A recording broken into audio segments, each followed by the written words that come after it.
Hello, yogis. So in this practice, we are going to target the traditional yin half of the body, which is from the waist down. And we're going to really get into the four upper quadrants of the leg.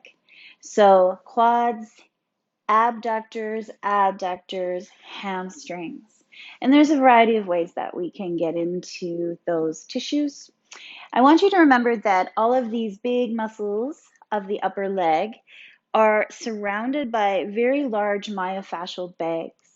And these myofascial bags can get quite restrictive, and hamstrings and quads, particularly, tend to be very tight on most people. And of course, this is exaggerated if you're a runner or a cyclist or just doing a lot of explosive, repetitive rhythmic movements with those muscles in the upper legs. Of course, these are the biggest muscles in the body, so they require a lot of blood, and they also require a lot of fascial work. So by special request, I've been asked to include a little bit of myofascial release with the massage balls into one of the summer videos. So I think this is probably the best one to do it.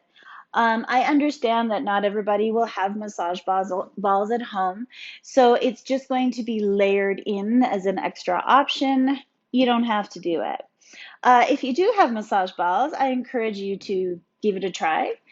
Myofascial release with massage balls is something all of us should be doing, particularly in our troublesome spots. So maybe for you that's hamstrings, or maybe it's for quads. I'm not going to do it for every posture because it takes quite a while. I also feel like on a video, it can get lost in translation. So it's something I'd rather teach in person so that I can make sure you have the balls in the right place and I can see what you're doing in case you're doing something funky. So biggest thing to remember with balls when we're using them, we never roll over bone and we never roll over nerves. So rolling over nerves can damage the nerve. Um, when the rolling fad really came into play a few years ago, there were people rolling themselves into paralysis. That's crazy. So people were damaging their nerves because they were doing it incorrectly. So again, why I would rather watch people and make sure everybody's staying safe. Having said, the ones we're going to do today are pretty simple and much less problematic, less risk of nerve compression. So grab your balls if you have them. If you're using the tune-up balls, they truly are the best. They have the right amount of hardness. They come with a tote, which is awesome. Stops them rolling all around the floor when we do certain things. Yeah, don't forget though, if you have a massage balls of another type, you don't have the tote, you could use a sock. Same thing. So just have your balls set aside for the moment. We're not going to use them right away. And have some blocks, have a bolster or a substitute of a pillow or a big rolled up blanket, and have a strap. You kind of need all the props today. So we are going to start on our backs in pentacle pose. So coming into what is essentially a big star shape, five-pointed star with the legs long but wider than hip distance apart.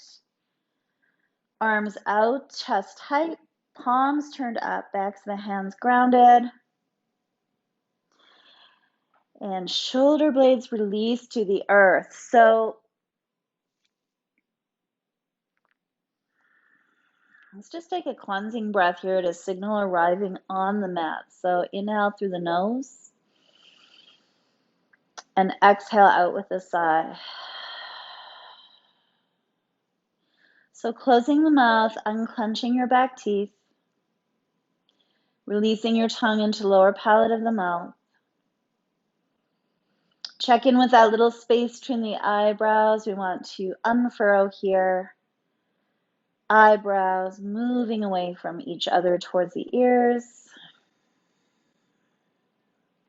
Tops of shoulders, make sure they're not crunched up towards the ears. Soft through the belly. Take a little wiggle side to side through the hips and just release that lower back. And just let your legs flop open, feet flop open to the side.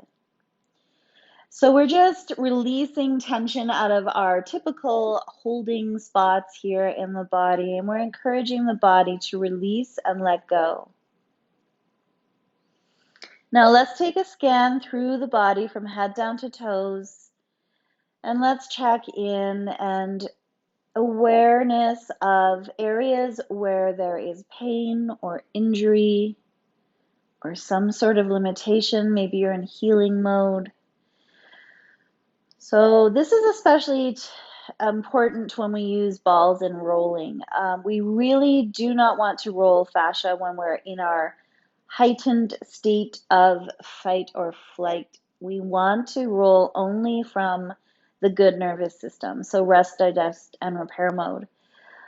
Breath is key. If you are not able to breathe into any of the pinning or the rolling or any posture we should take, please back out or stop completely. So let's bring our awareness into the breath, just noticing it flowing in and out of the nose to start.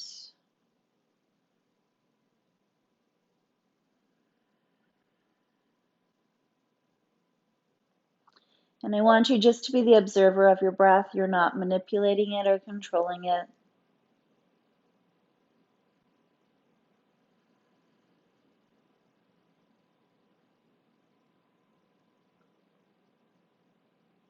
So observing with curiosity, where does the inhale make space in the body and where do the exhales allow the body to soften and surrender?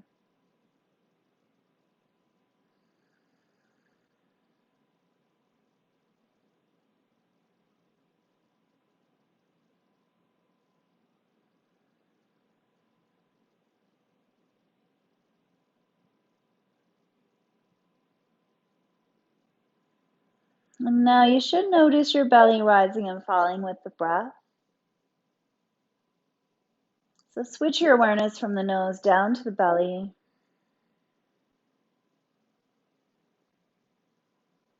Noticing that rise of the belly on the inhale and movement of the belly back towards the spine on the exhale.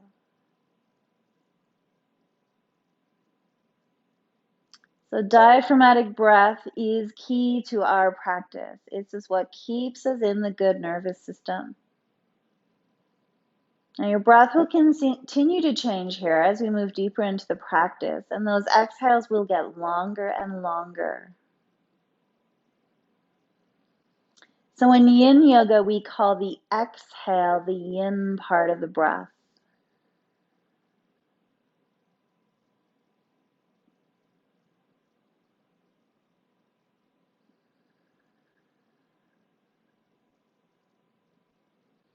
So by now you should detect somewhat of a rhythm and a flow to your breath. It's something that you can really be conscious of,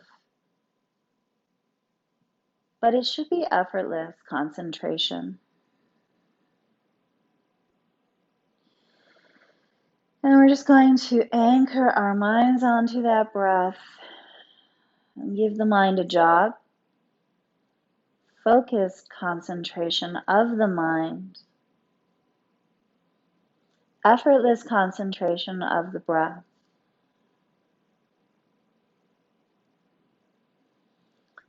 So let's blink open the eyes if we close them, and then walk the legs back to hip distance apart.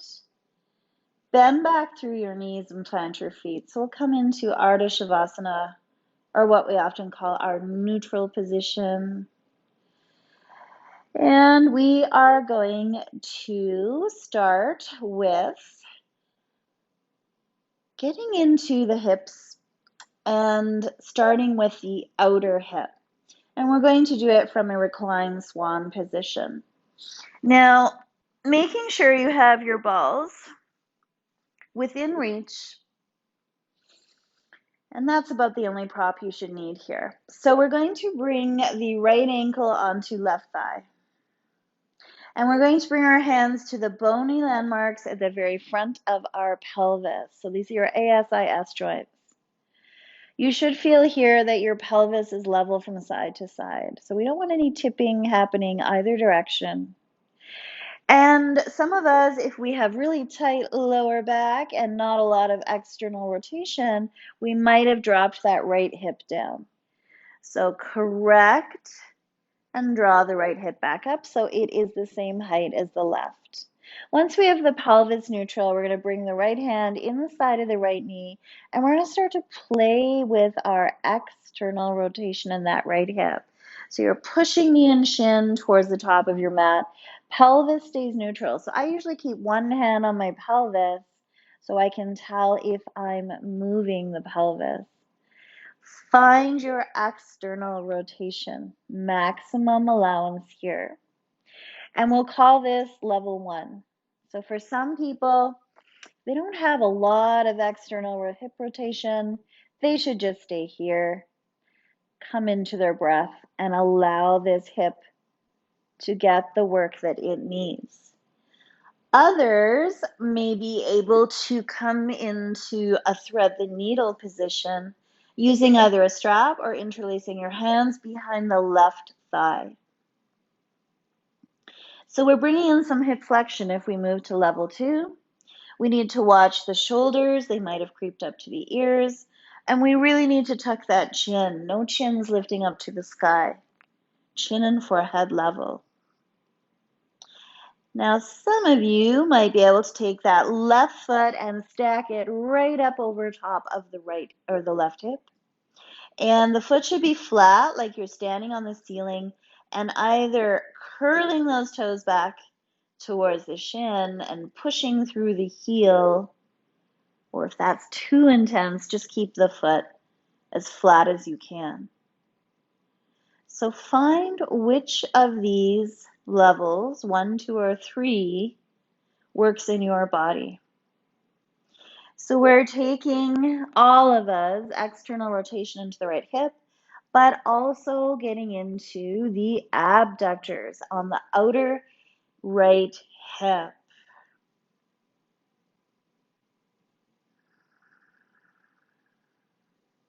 Now, if you take the left foot up to the sky, you're also getting into your hamstrings.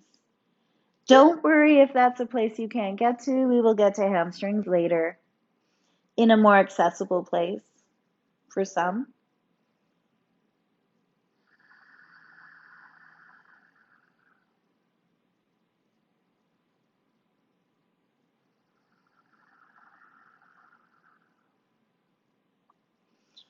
So anchoring onto that breath, making sure we're in a safe place. We can fully exhale here, and then letting the mind have something to focus on. Checking in through the jaw and the shoulders, those typical places where we love to let tension creep back into the body, and releasing if necessary.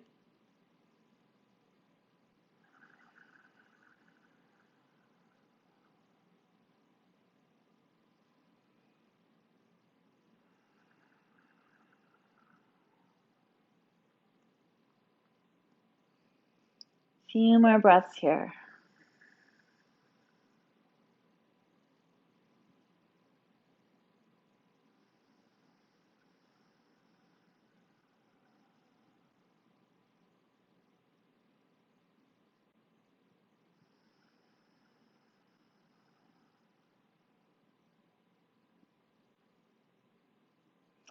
If you took the left foot up, bring it back down to step 2.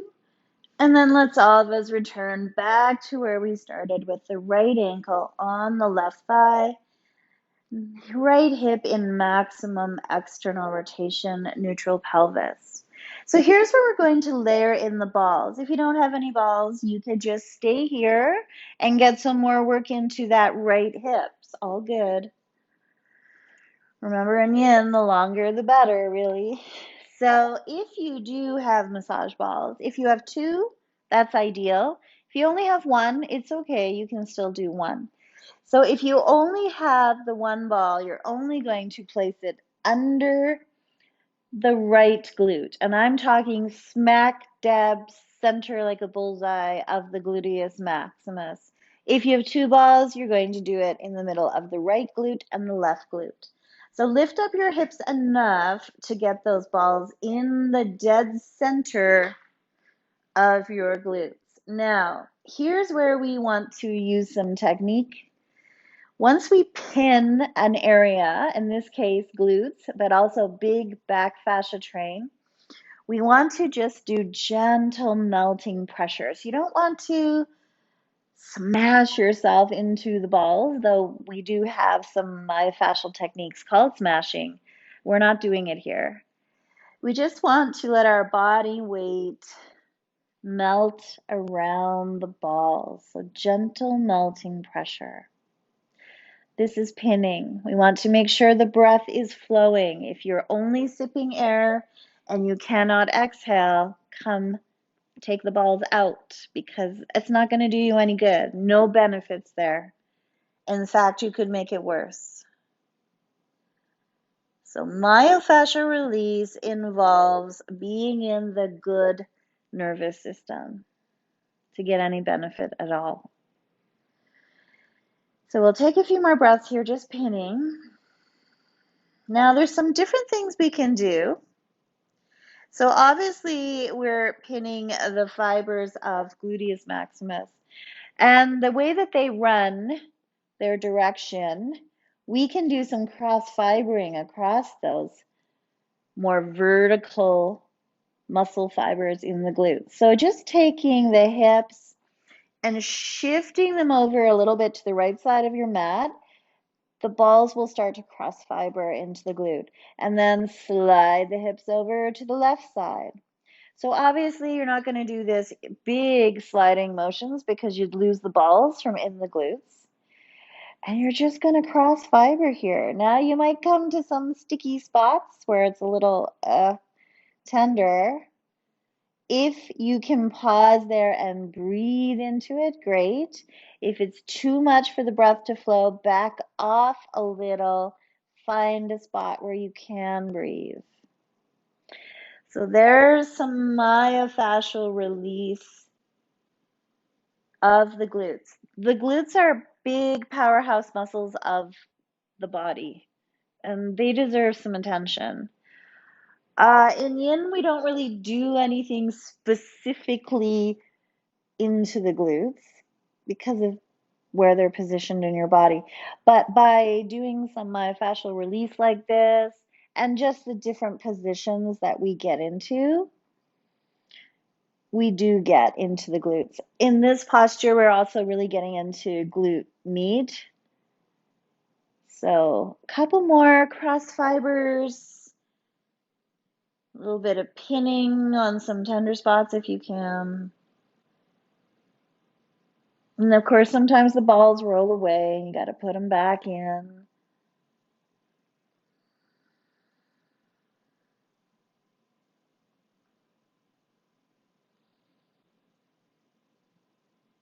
Okay.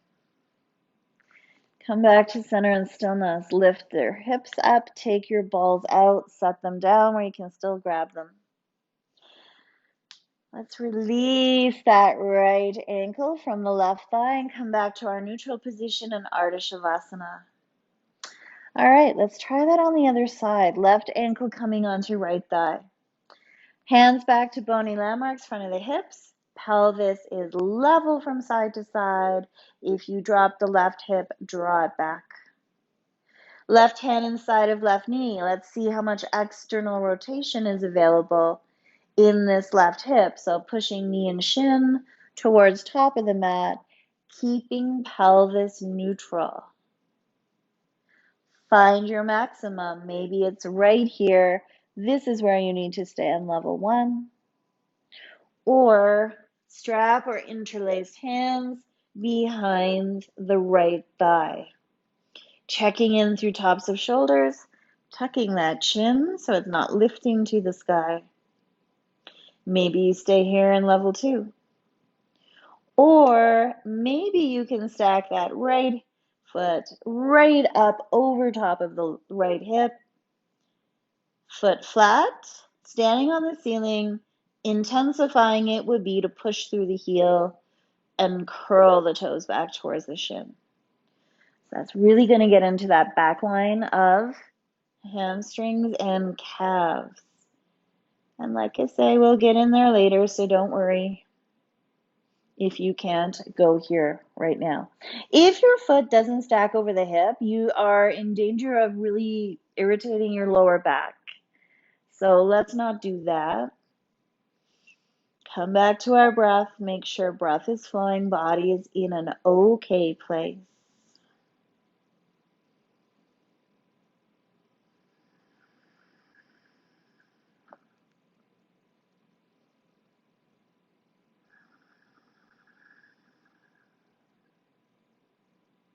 Check in through that jaw too. Sometimes we really clench our teeth here.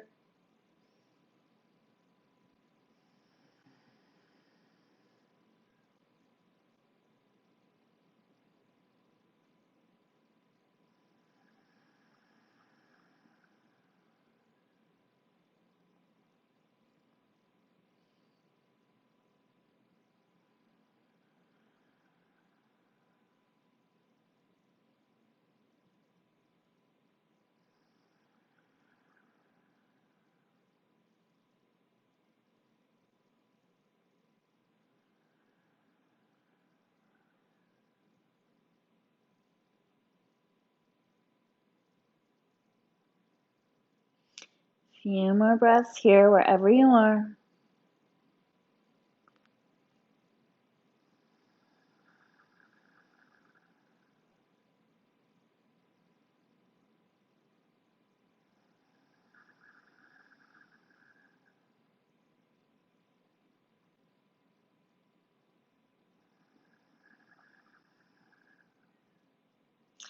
If you're in step 3 or level 3, come back to level 2, and then let's all of us return back to level 1, keeping that left hip in our nice external rotation. Grab your balls if you have them. Lift your hips, balls back into center of the glute, and if you only have one, just into the center of the left glute. Back to your breath, gentle melting pressure here as we breathe.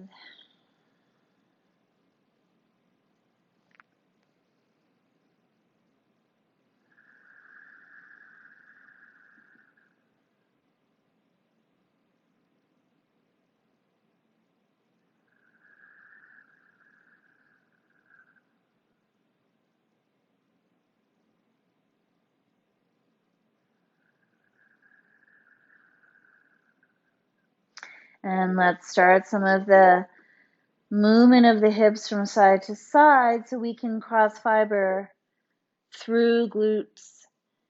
Remember, when you find a tender spot, maybe giving it a little bit of extra attention.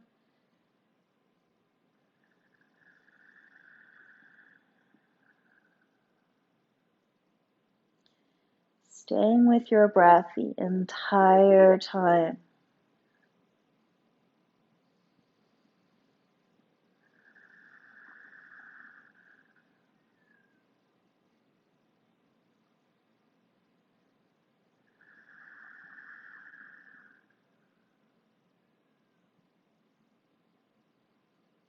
Coming back to just pinning, maybe having to reset the balls in place.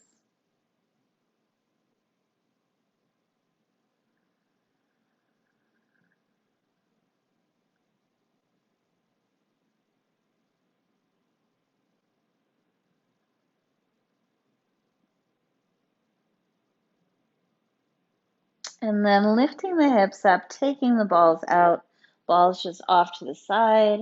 And let's release that left ankle from the right thigh. Back to Ardha Shavasana. All right, we're going to move into reclined butterfly, targeting inner thigh, but we'll also layer in a little bit of pinning for those of you that have balls. So soles of the feet together, knees wide. It's perfectly okay for your knees to be hanging out in midair. We kind of expect it. If, though, you don't have a lot of external rotation, you could bring blocks in and support under each thigh. Completely up to you. Now, if you have balls, this is kind of fun because we're targeting the inner leg line, but we're going to pin the abductors, which we just worked. So you'll bring your blocks. So you have right on the outer edge, outer line of your thigh. If you follow that outer edge up towards your glute, there's a bit of a divot, right? You're just going to stick the balls in just before the divot. So you're just pinning at the top of the abductors. Now, if your knees are really high, you're not going to be able to pin because your legs aren't close enough to the ground. But if you brought your blocks in, you could put the balls on top of the blocks and then pin from there. So hopefully that makes sense. And we're not going to do any cross fibering here because it's not really accessible. So pin and add into those adductors if you want, or you have the necessary props. Otherwise, we're all just getting nice big target through the inner leg line, so into adductors here. So remembering that your inner leg lines are part of your deep front core line, so they're really important. And just take your arms out, whatever height is good for you, backs of hands grounded, shoulder blades released, gentle lift through the heart, back to your breath.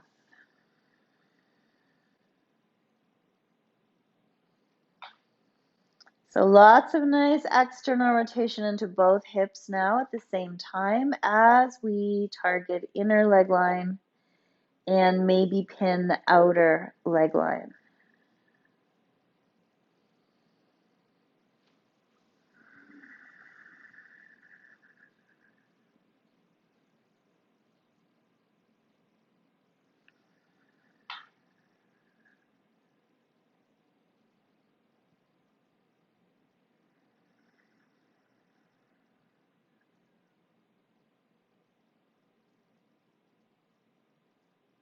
Let's do one more minute here.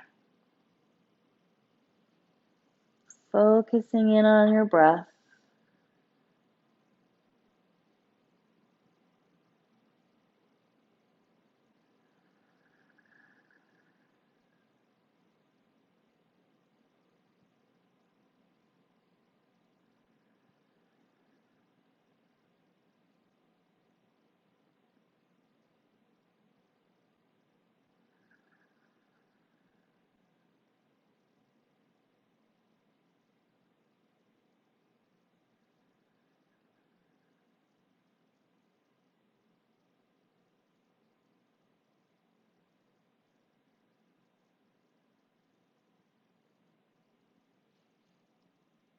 Last few breaths here.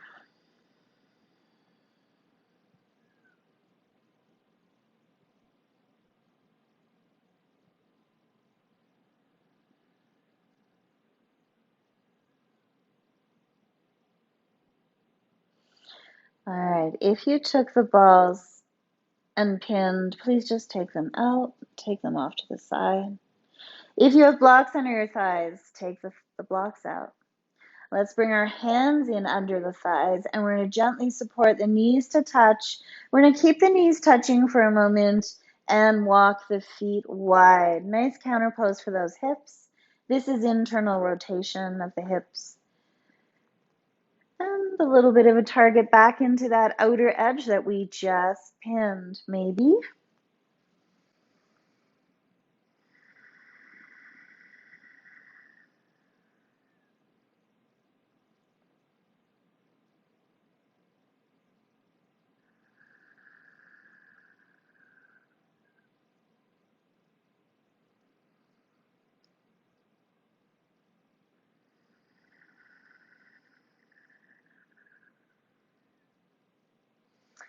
All right, heel toe feet back in and knees back into Ardha Shavasana. And then roll onto one side, whichever side works for you. Just pause here for a moment. We're just going to stabilize ourselves. So especially if you have vertigo or maybe blood pressure issues, you just need to take coming to seated in stages as opposed to popping right up. And supporting yourself up to seated. So we're going to change things up a little bit and start to target quadriceps.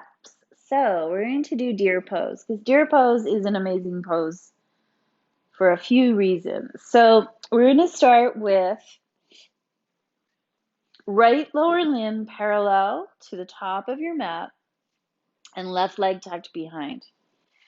Now, if you cannot do this because your knee does not allow, and that's understandable, you can go onto your back, take your feet wide, knees wide, and tip both knees to the right. This is a reclined saddle.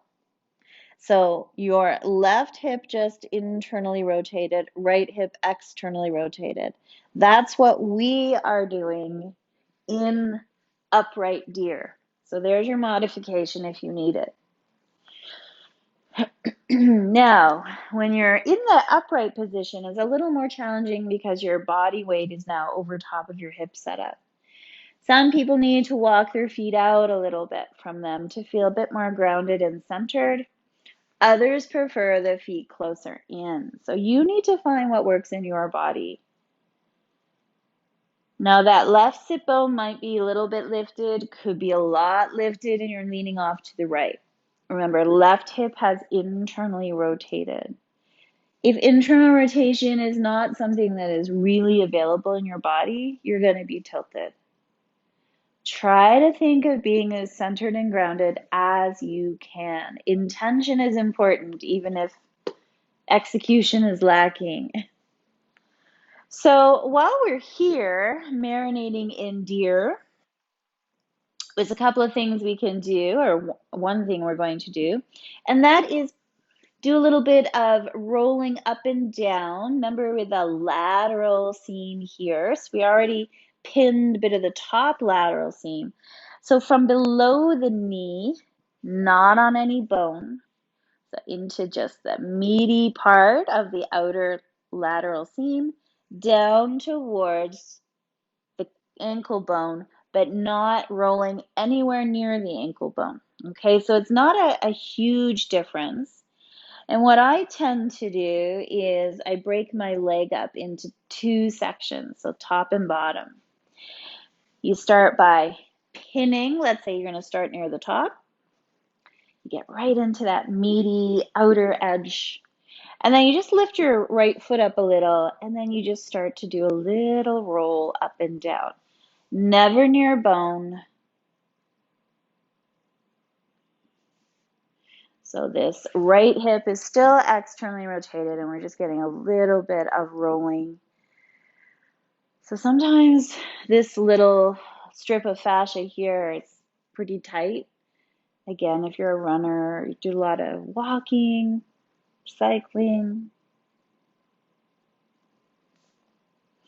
And then when you feel like you've rolled sufficiently in that top half, bring the ball and do the bottom half.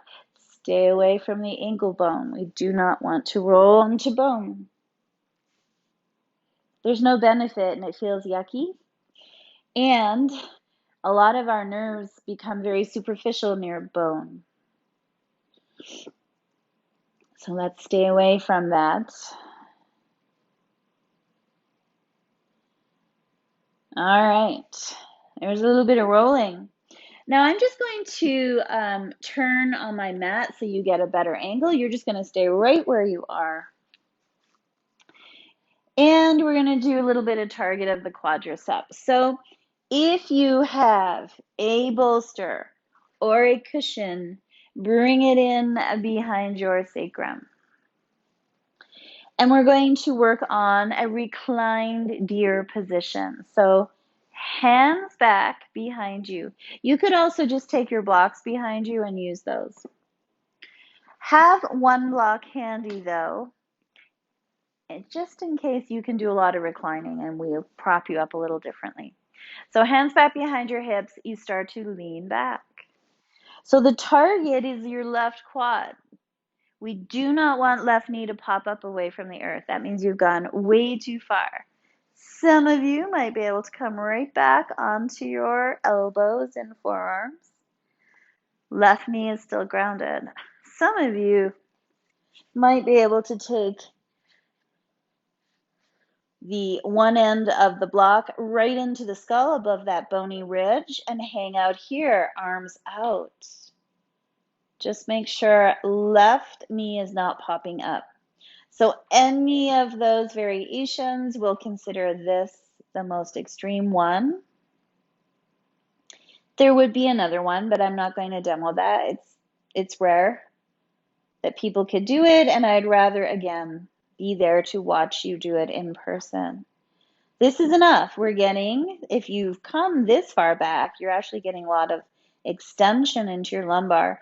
But our main target is the quadriceps. So only lean back far enough until you get some sensation, an edge, as we call it in yin, in the quads. Left knee stays grounded. Back to your breath.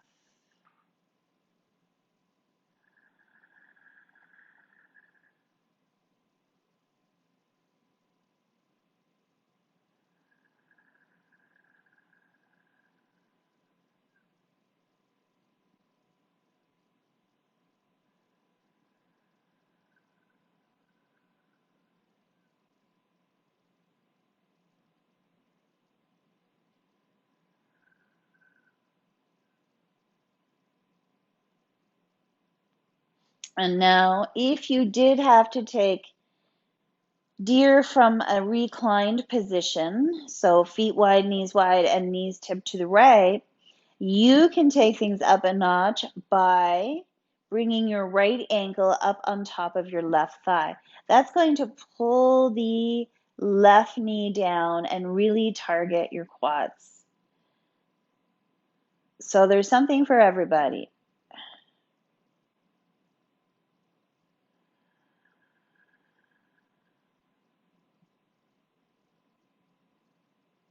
Few more breaths here.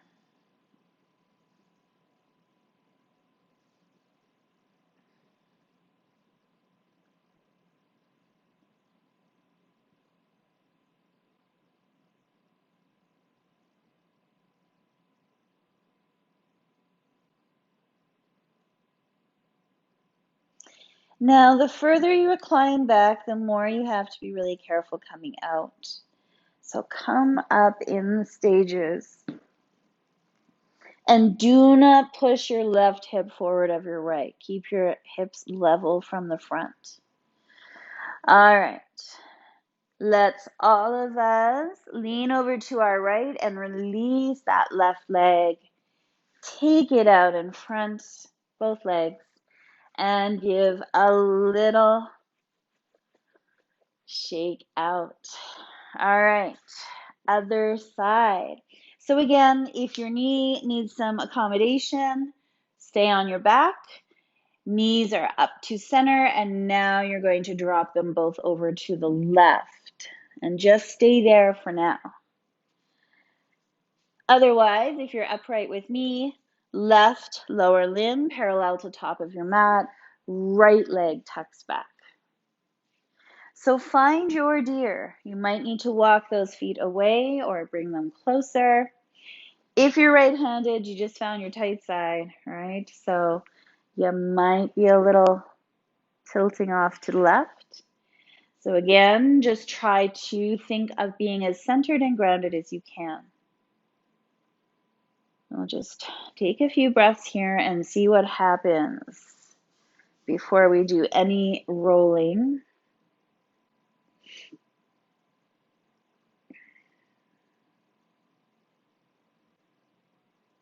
Staying with our breath.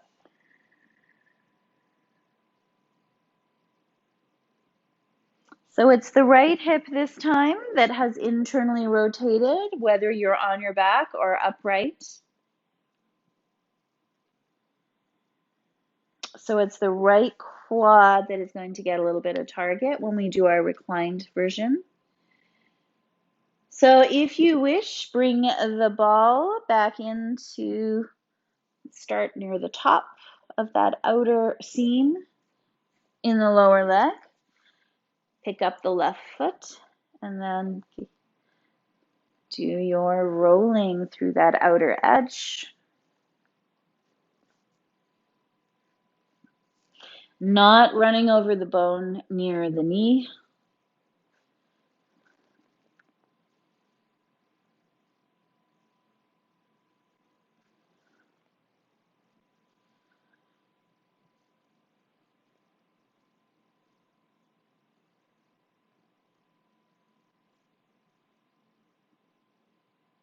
And just like when you did the glutes, if you find a little tender spot, just pause on it.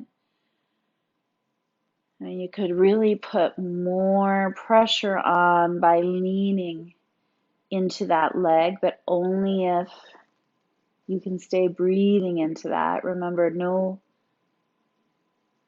putting ourselves into fight or flight. And then try the bottom half, staying away from your ankle bone.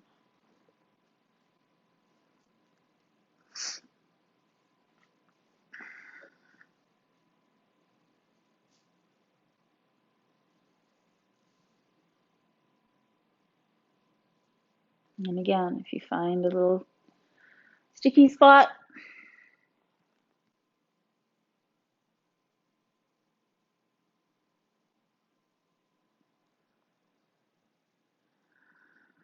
okay. Pinning done.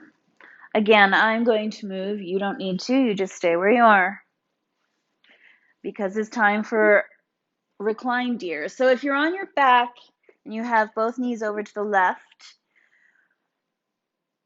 you could attempt to put the left ankle on top of the right thigh, just above the knee.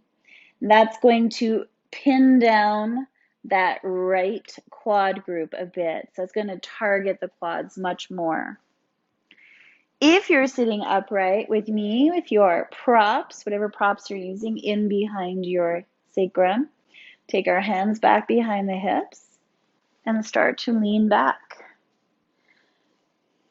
Not letting right knee pop up this time. And should you be able to completely recline over your prop there and block up your head, just make sure the right knee is okay with that. So we get a lot of torquing happening in the knees when we do deer pose. So some people's knees have no torquing tolerance whatsoever. That would be a sharp pain.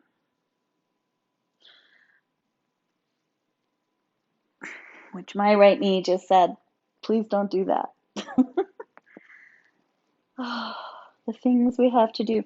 So I have a bad right knee from years of improperly squatting in weightlifting.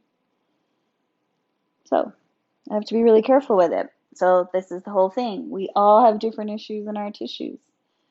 My ego and the other parts of my body are like, come on, let's go back. But my knee, if I'm actually listening to it, says, don't do that. So we have to follow the body and not the mind in this case.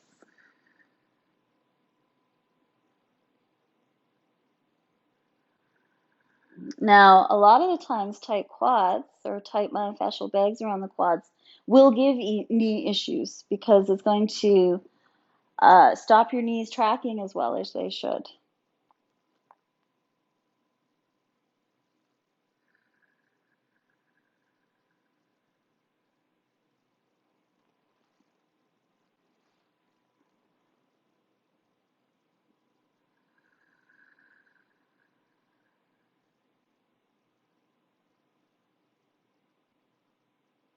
Few more breaths here.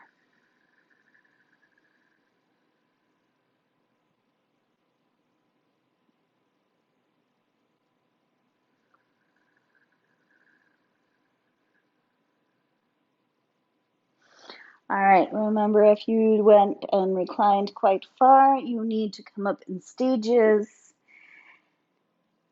and not push your right hip forward as you bring yourself up right. So let's lean over to the left and release that right hip. Both legs out in front of you, hands back behind your hips, and we'll take a little shake out. All right, we are going to start to target more of the hamstrings. You're not going to need your bolster. But before we lie on our backs and do that, let's do a little calf pinning. Two calf muscles, so the soleus and the gastrocnemius. Gastrocnemius is that more bulky muscle and tends to be really tight in a lot of people. So take your blocks and line them up. This is kind of like your runway. And then take one of your balls onto your block and then bring that really biggest, widest part of your lower leg at the back, so right into the belly of gastrocnemius. Bring it in over top of your ball and pin. Now, if you want to add some intensity to the pinning, you can cross the left leg over, and you should feel that. So in that back line in the body, people tend to store a lot of their tightness either in their hamstrings or their calves. Not always both. I'm just being lazy and leaning back here. You can too. So the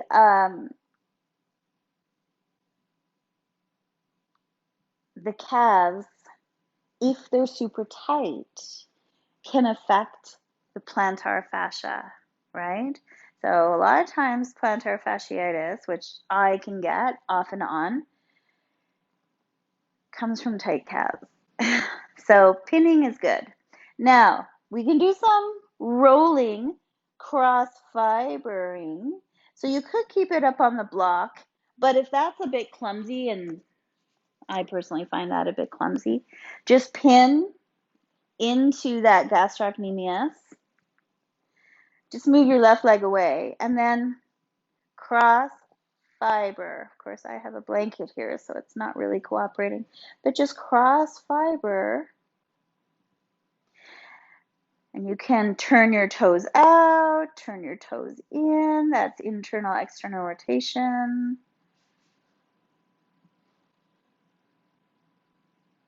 If you find a sticky spot, pause. And then having your leg just dead center and you're just still pinning, you can also point the toes, flex the toes. So this is pinning and flexing. All those fun little things we can do with myofascial release balls.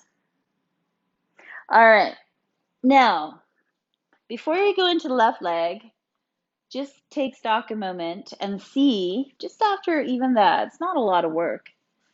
Does your left or right calves feel different from your left calves? Hopefully, yes. So let's try it again. Again, you can do the blocks, a little bit of a runway.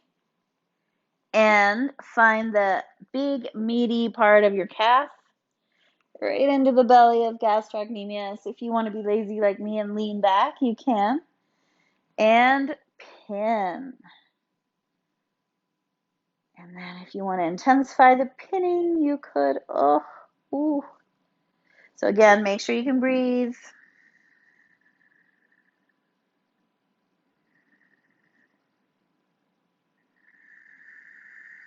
And if you can, exhale into it, decrease intensity.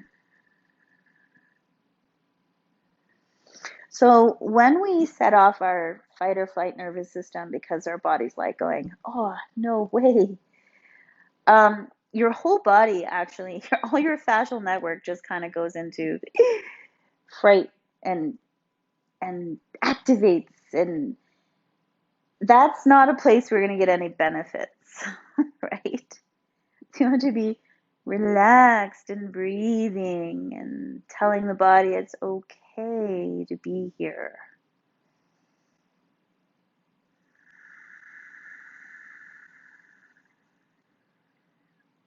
All right, so you could do a little bit of cross fiber on the block, or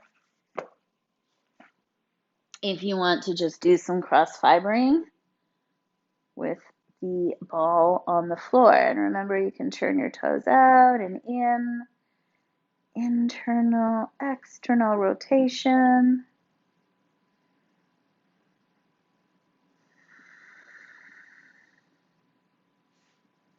Ooh. Again, finding a somewhat icky spot, pause on it, gentle melting pressure.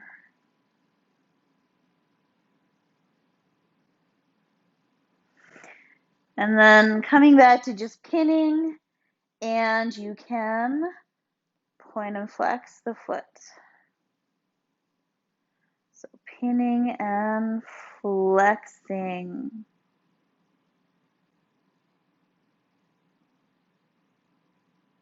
So it's nice to get a little bit of work into these calves. They need it. We don't have any yin posture specifically for calves, so it's good to roll. All right. Let's get ourselves set up to work in higher up that leg line now.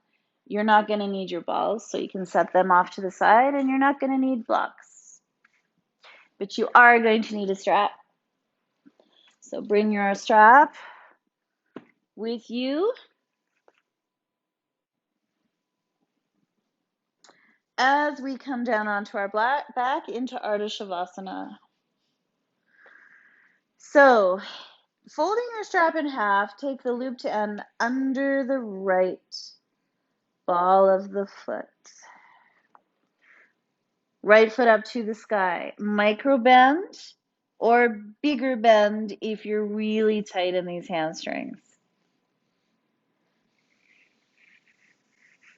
Try to hold the strap as close to the right foot as you can without bringing stress or strain into your right shoulder blade. Your right shoulder blade should still be grounded. Your right foot should be dead center through the toes and flat, like you're standing on the ceiling. And we breathe here.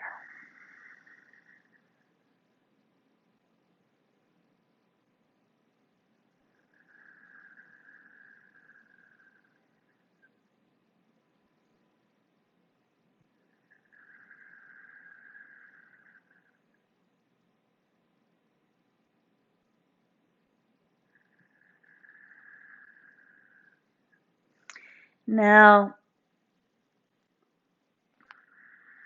a lot of people in that back line, their greatest source of tension is in the hamstrings themselves. And of course, this is problematic for your lower back. So tension held in the calf tends to go down towards the soles of the feet, the plantar fascia. Tension held through the hamstrings tends to move up the fascia train into lower back.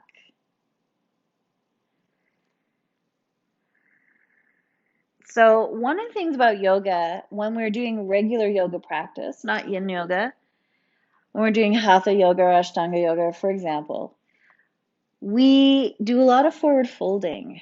And that's really good to lengthen out the back line of the body. So typically yogis don't have tight hamstrings. Like, it just doesn't happen. But you still have to hold your tension in that back line somewhere. And it's common to have tension in your back line. Remember I told you in another video, it's your brake on your forward momentum and your power, right? Front and back body work in a reciprocal relationship. So the back line tends to hold tension somewhere. It's got a big job to do. So most common is hamstrings, except in yogis, because we do too much forward folding. And some of us really do too much, and then the hamstrings get very loose, which is not good either. You always want to find the balance. There's a yin and a yang, and you want to find the center, which is called the Tao. So that comes from Taoist yoga, which is what yin yoga comes from. It's actually coming more from Chinese schools of thought than Indian, but they did have a nice fusion at one point, so kind of interesting. All right, now we're going to hold the strap in both hands, just like holding on to the reins of a horse.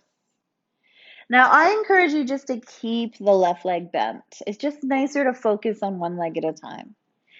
And now we're going to take the right leg and start to open it out, just like a book opens its cover. And once you get to your first awareness of sensation in either the back line or the inner line, I want you to pause on that edge and breathe.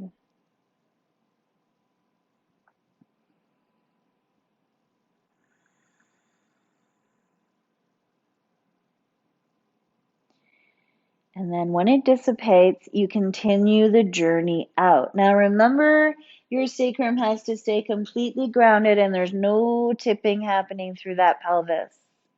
That's why it's better to keep the left leg bent. It really helps to anchor you. You open the leg out until you find another area of sensation. The more the leg goes out, the more the sensation is just going to be through the inner leg line.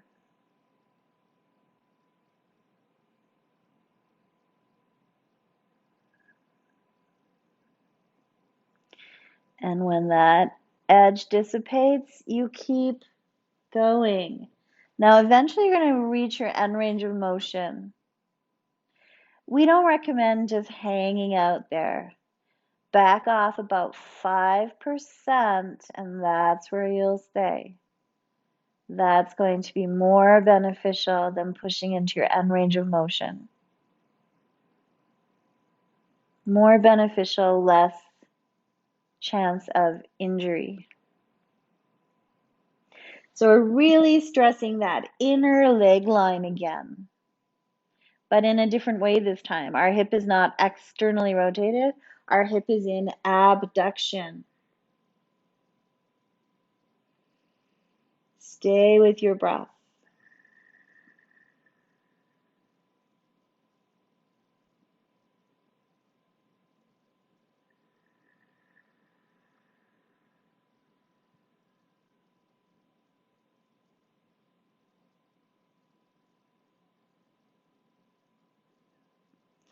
Nice and slow. Return the right leg to center.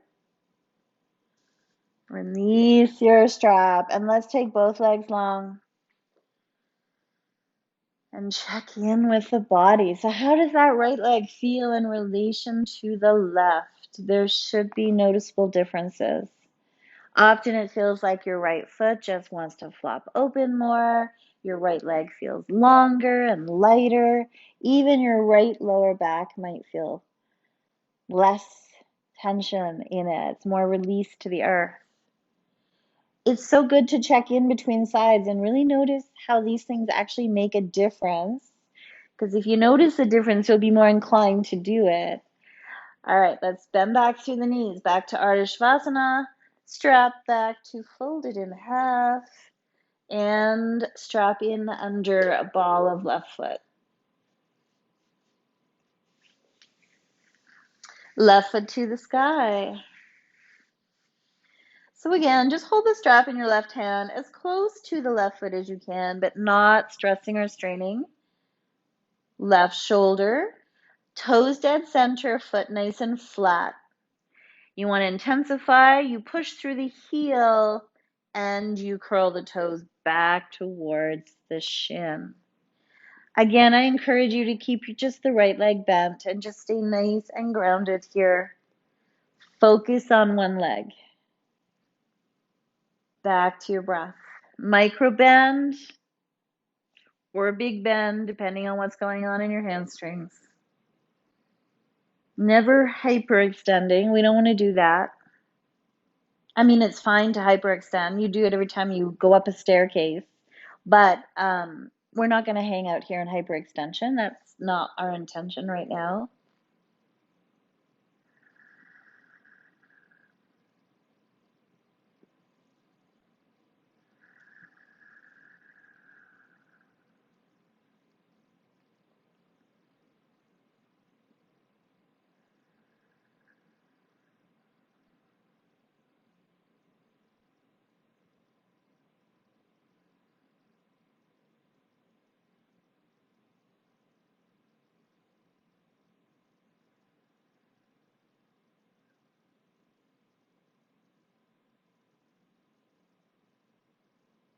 Okay. Take your strap into both hands, so like you're holding the reins of a horse. Just make sure you have a lot of room to do your hip abduction here. And we're going to start to open the left leg out like a book opening up its cover page. As soon as you feel sensation, pause there and breathe. Now, you're going to be different on one side than the other. So if you're right-handed, this is your easier side. If you're left-handed, there might be a lot more sensation on this side. So we're not perfectly symmetrical beings, and that's okay.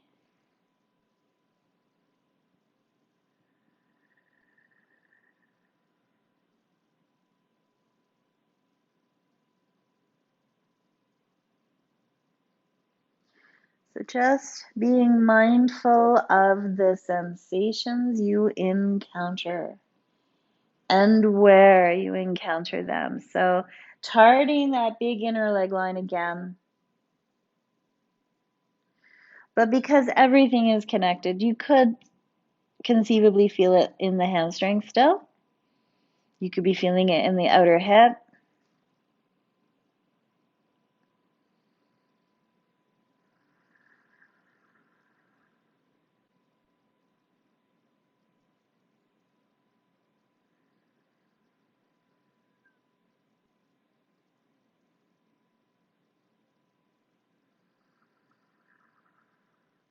And again, don't hang out in your end range of motion. Back off about 5%. Breathe there. Find some stillness.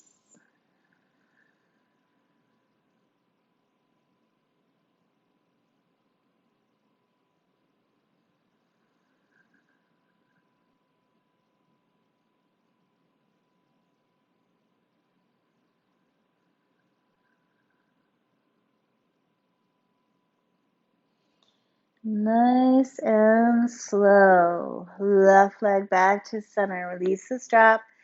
Both legs long. All right. Hopefully we found some symmetry there. You can take your straps off to the side. Just find yourself back in the center of your mat if you had to shuffle around.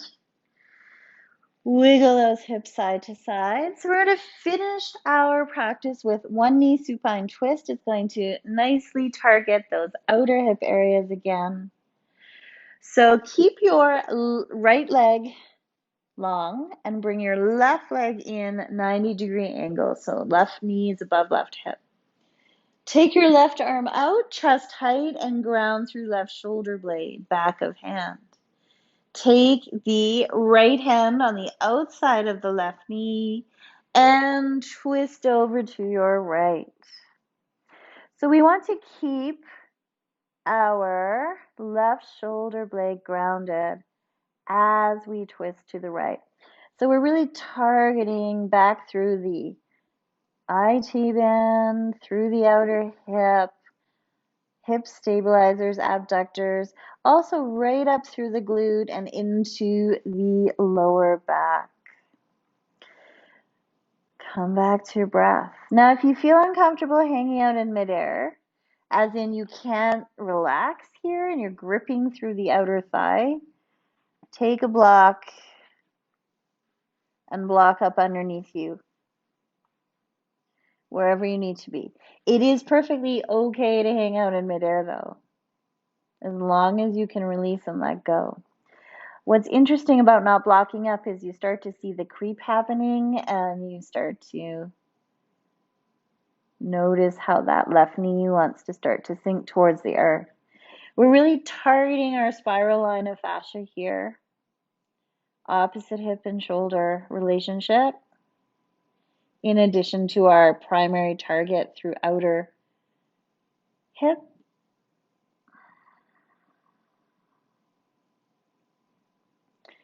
So targeting these 4 quadrants of the upper legs, ultimately there is another target, which is the penultimate target, let's say.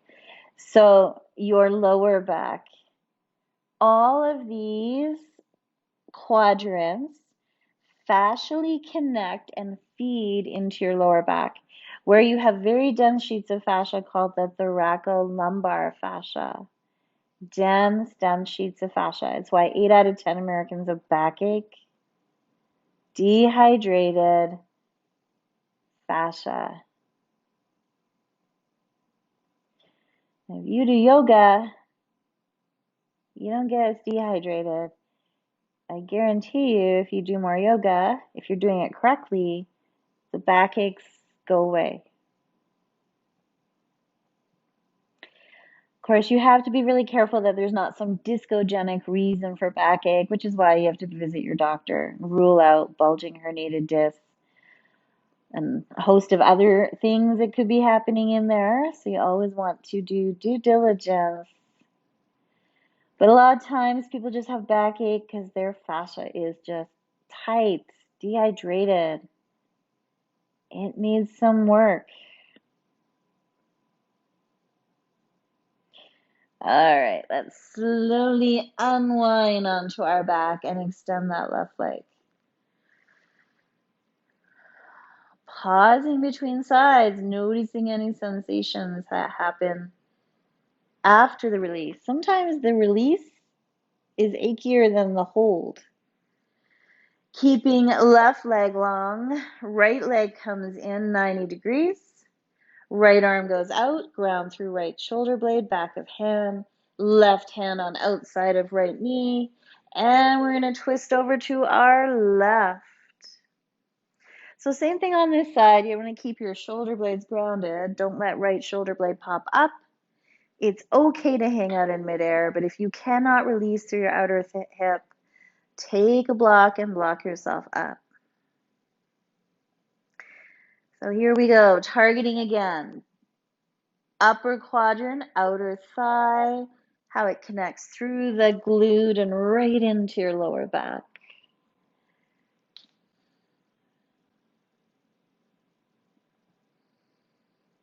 Come back to your breath. So again, twisting at the end of a practice is a traditional way to finish. It's beneficial for our nervous system in addition to all those big postural muscles in the back. It's like wringing out a dishcloth and releasing tension out of our back.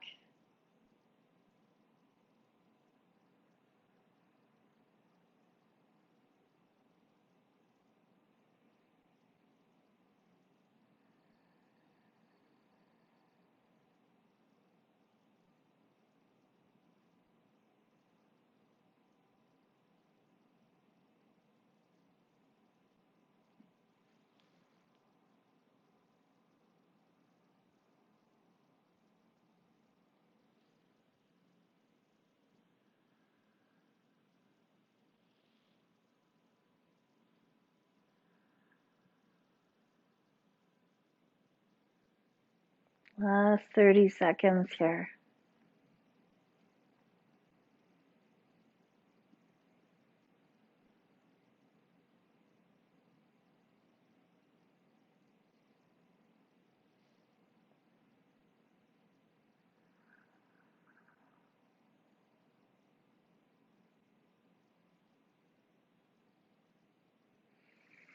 Nice and slow, unwinding onto the back, both legs long.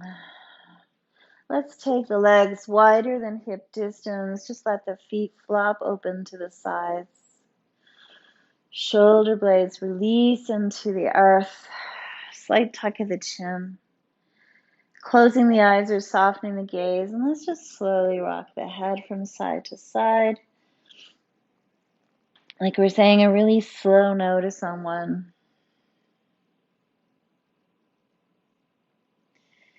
And then just let your head roll back onto that naturally flat part of the skull. Tops of the shoulders slide away from the ears. Backs the hands grounded. Fingers gently curled back towards the palms. One more time, bring your awareness into your breath. Just noticing the breath, the flow in and out. Path of the breath in and out of the body.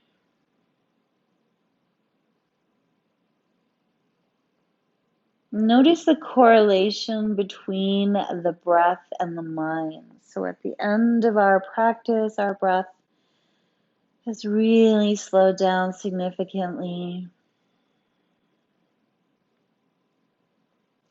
And there's little pauses in the breath cycle, 2 natural pauses, which become much more apparent after practice. So at the very top of the inhale, there's a pause. And at the very bottom of the exhale, there's a pause. These are important parts of the breath cycle.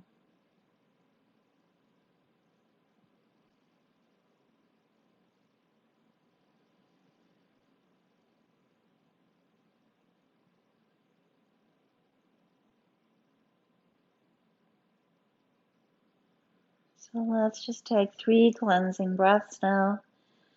Signal the end of the practice. Inhaling nose. Exhale, side out. Inhale, nose. Exhale, release.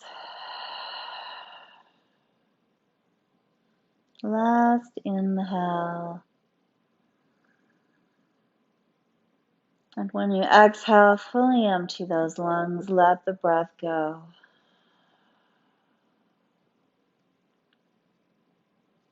Closing the mouth, unclenching the back teeth, relaxing lower jaw. Tongue resting into lower palate. Muscles in the cheeks relax and the temples. Smooth out the worry lines on the forehead. Eyes heavy in the sockets. Back of the head heavy. Shoulder blades melting into the earth. Arms heavy. Sacrum melting into your mat. Whole back releases. Pelvis heavy. Legs heavy. Back of the heels grounded.